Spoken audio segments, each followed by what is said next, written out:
देखिए ये semiconductor question है। क्वेश्चन में लिखा है कि a full wave rectifier circuit. आपको देखो रेक्टिफायर का काम क्या होता है, एसी को डीसी में कन्वर्ट करना और उसकी वोल्टेज को कम कर देना। जो मल्टी डायरेक्शनल करंट होता है उसको यूनी डायरेक्शनल बना देना, ये काम होता है उसका।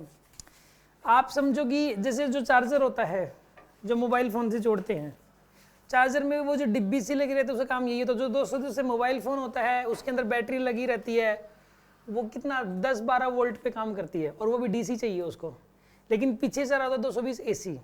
तो फुल वेव रेक्टिफायर यही काम करता है। इसके अंदर एक तो लगा रहता है ट्रांसफॉर्मर, हमेशा एक ट्रांसफॉर्मर क्या करेगा, वो 220 वोल्ट एसी को पहले कम एसी में कन्वर्ट करेगा। जैसे 22 एसी में कर दिया, उसको 11 एसी में कन्वर्ट कर दिया, ठीक है ना। एक ट्रांसफॉर्मर उसके अंदर लगा रहेगा। ट्रांसफॉर्मर स्टेप डाउन ट्रांसफॉर्मर जो कि हाई वोल्टेज से लो वोल्टेज बनाएगा। जैसे कि मान लो आपको चाहिए 220 से बनानी है सपोज 11, 220 वोल्ट एसी था ये, तो ये 11 वोल्ट एसी में कन्वर्ट करना है, पहले तो एसी ही बनेगा। तो कितने गुना कम हो गया ये हो गया जी लगभग 20 गुना कम हो गया, लगभग क्या 20 गुना कम हो गया। तो इसके अंदर जो आपने देखो, एक तो ट्रांसफॉर्मर पड़ा होना चाहिए इसके लिए, हल्का सा समझने के लिए जो मैं समझा रहा हूँ। स्टेप डाउन ट्रांसफॉर्मर में जो सेकेंडरी कोयल है, सेकेंडरी कोयल जो है वो प्राइमरी कोयल से कम टर्न्स होती हैं, तो 20 गुना कम हो जाएंगी। तो वोल्टेज कम, ट्रांसफॉर्मर कम होता है, वोल्टेज को कम करना। ट्रांसफॉर्मर कभी भी कन्वर्जन नहीं करता, एसी को डीसी में कन्वर्ट करना, डीसी को एसी में कन्वर्ट करने का काम नहीं करता, ठीक है ना। तो एक बात बताइए, ट्रांसफॉर्मर का काम क्या हुआ, वोल्टेज को कम करना। तो ये वोल्टेज कम हुई ट्रांसफॉर्मर की वजह से।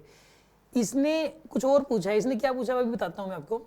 डायोड का काम क्या होता है, सुना आप। डायोड का काम होता है कि मल्टी डायरेक्शनल करंट को यूनी डायरेक्शनल करना।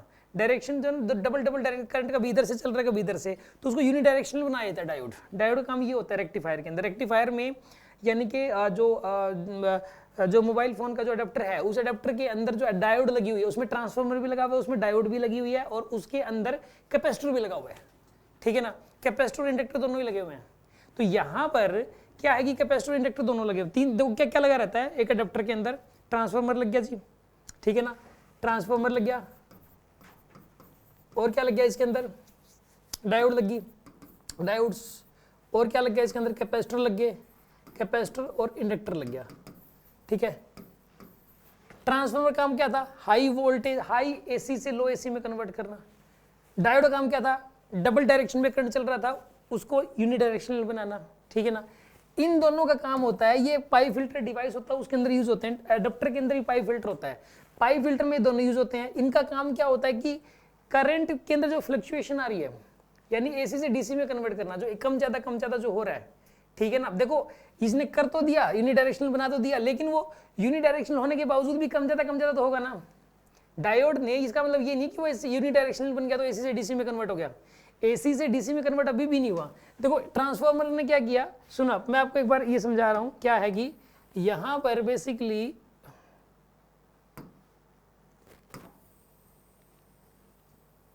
इसको मैं साइड में करता हूं एक बार, सुना। देखो पहले क्या होता है कि ग्राफ जो है यहां पे पहले जो हाई वोल्टेज आ रही थी इस तरीके से आ रही थी करके वोल्टेज, ठीक है। फिर क्या हुआ कि ट्रांसफॉर्मर ने क्या किया, इसको कम में कर दिया, छोटा कर दिया, ऐसे कर दिया, मतलब जो इतनी हाई थी उसको छोटा कर दिया, इसकी हाइट कम होगी कम हाइट। लेकिन इसने क्या किया, फुल वेव रेक्टिफायर ने ना ये नीचे वाला पोर्शन ऊपर शिफ्ट कर दिया ऐसे, सॉरी इसने डायोड ने इससे इसमें कन्वर्ट करने का काम किसका था, ट्रांसफॉर्मर का। इससे इसमें कन्वर्ट करने का काम किसका था, डायोड का। यूनि डायरेक्शन, लेकिन फ्लक्चुएशन तो अभी भी है यार, ठीक है ना। जिसको ये बोल रहे हैं ना, वर्ड बोल रहा है ये क्या बोलते हैं, एसी रिपल। एसी रिपल का मतलब होता है फ्लक्चुएशन, ठीक है ना, उसी का एक साइंटिफिक नेम है। तो यहाँ पे जो है ना इसमें रिपल्स तो भी बन रही है ना यार, कम ज्यादा फिर भी हो रहा है। अब इसको जो है ना स्ट्रेट करना है, बिल्कुल डीसी में तो बिल्कुल स्ट्रेट होता है, ठीक है ना। तो इसको स्ट्रेट करने में हेल्प करते हैं कैपेसिटर और इंडक्टर, ये इसको स्ट्रेट करेंगे। तो एसी को मतलब फ्लक्चुएशन को खत्म करने में कैपेसिटर यूज होता है। इसमें यही पूछा था कि फ्लक्चुएशन खत्म करने में कौन सा यूज होता है, लोड रेजिस्टेंस। ये क्या खत्म करेगा, ये तो लेगा, ये तो वोल्टेज को लेता है, ठीक है। बाद में जो मशीन फाइनली लगी रहती है, इसका ये कोई काम थोड़ा ना करता है उसमें, ठीक है। मतलब मोबाइल फोन थोड़ा कुछ कर रहा है, मोबाइल फोन थोड़ा करंट को चेंज कर रहा है, मोबाइल फोन तो करंट को ले रहा है, ठीक है ना। तो ये तो हो ही नहीं सकता। ट्रांसफॉर्मर भी नहीं हो सकता, क्योंकि ये तो हाई वो एसी को लो एसी में कन्वर्ट करता है, डीसी भी नहीं बनाता ये तो, ठीक है ना। और फ्लक्चुएशन को खत्म करने का तो मतलब ही नहीं है, तो ये भी नहीं हो सकता। पीएन जंक्शन डायोड, डायोड क्या करती है, मल्टी डायरेक्शनल करंट जो 2 डायरेक्शन उसको सिंगल डायरेक्शन में भेजती है डायोड, तो ये भी नहीं हो सकता। तो इसके अंदर बेसिकली इसने क्या बोला है कि कौन सा कंपोनेंट है इन सभी में से जो मैंने बताया, ट्रांसफार्मर, डायोड, कैपेसिटर, इंडक्टर भी अगर होता तो आंसर सही होता वो, ठीक है ना, कि इनमें से कौन सा कंपोनेंट है जो कि इस एसी रिपल को खत्म कर रहा है, ठीक है ना, किसमें रेक्टिफाइड आउटपुट। ये रेक्टिफाइड आउटपुट क्या चीज है, ये ट्रांसफार्मर और डायोड से गुजरने के बाद जो आउटपुट आ रहा है, ट्रांसफार्मर से भी से गुजर गया यानी लो, फिर उसके बाद ये डायोड में से भी गुजर गया, अब जो आउटपुट आ रहा है उस आउटपुट को क्या बोल रहे हैं, रेक्टिफाइड आउटपुट। और फिर उसको भी डीसी में उसमें भी फ्लक्चुएशन है भी रेक्टिफाइड आउटपुट में भी, उस फ्लक्चुएशन को खत्म कौन कर रहा है, वो ये कैपेसिटर कर रहा है उसको।